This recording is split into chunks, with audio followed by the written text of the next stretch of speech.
اكتر من كده. احنا قعدنا استنينا وقلنا بالقانون، وفي الاخر الادله تطلع كلها ان هي واهيه والناس تخرج وتاخد اعفاءات، واحنا متاكدين ان هم اللي سارقين البلد ونهبنا بقى لهم 30 سنه.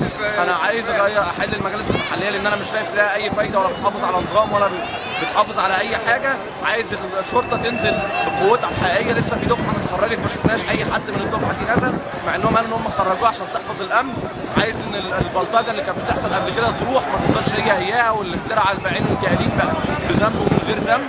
كل الكلام ده مش هيتصلح غير لما احنا نرجع ننزل تاني في الشارع ونثبت لهم ان احنا ما نمناش وان الحكايه مش هتعدي الموت. مش عايز المجلس العسكري يراهن ان مبارك يموت، مش ان هو يتحاكم. عايزه يتحاكم محاكمه عادله وسريعه عشان الناس تبدا تهدى وتبدا فعلا زي ما هم بيقولوا تشتغل.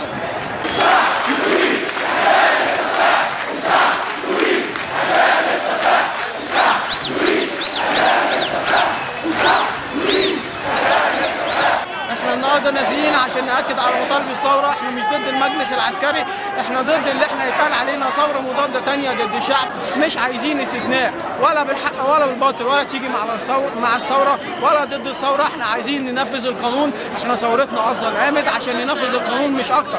التراخي وعدم المحاكمه وعدم الشعور اصلا بالشارع والغضب اللي في الشارع، غير اصلا اللي حاصل دلوقتي بين الحركات السياسيه كلها دلوقتي بتعمل على مصالحها. الاخوان النهارده بينظموا مظاهره لوحديهم، الشعب النهارده بيطلع يعمل حركه لوحده.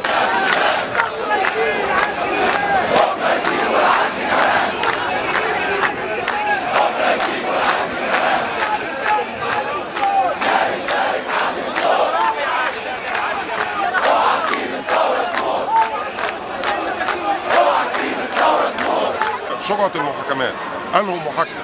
احنا عندنا في قانون السياسي، طب القانون السياسي أو المحاكمة السياسية لماذا لم يتم محاكمة رموز النظام كلهم أساسا يتم محاكمتهم سياسيا؟